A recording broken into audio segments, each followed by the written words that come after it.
All right, so this one really caught my eye. It's a story about a British man found dead in New Orleans. Yeah. But it gets more interesting.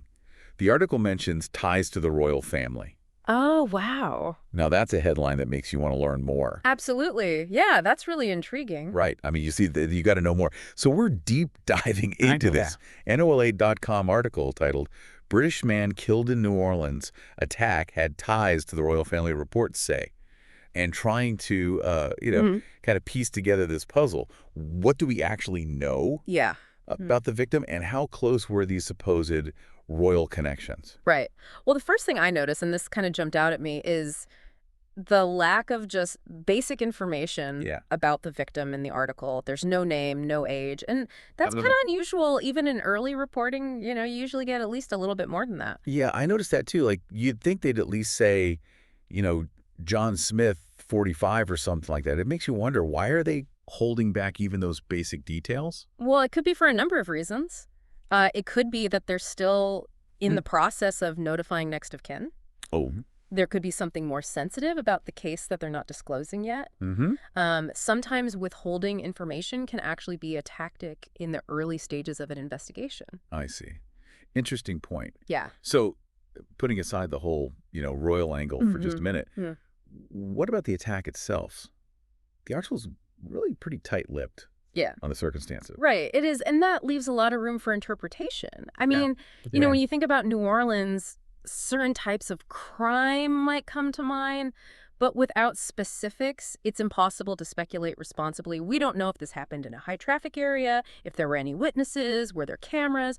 All of those factors could be relevant to, what actually happened. It really is like trying to solve this mystery in the dark. Okay, so let's get into this whole royal family connection. Yeah.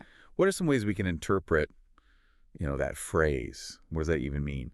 Ties. Yeah. Well, it's very deliberately vague, isn't it? Ties could mean anything from distant ancestry to having a direct working relationship with the royal family.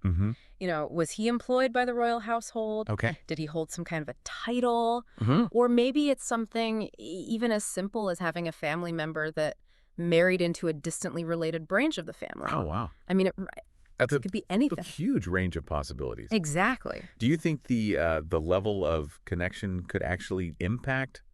I think it absolutely could. Oh, okay. If there's a confirmed significant link to the royal family, this case goes from local to international very, very quickly. Yeah.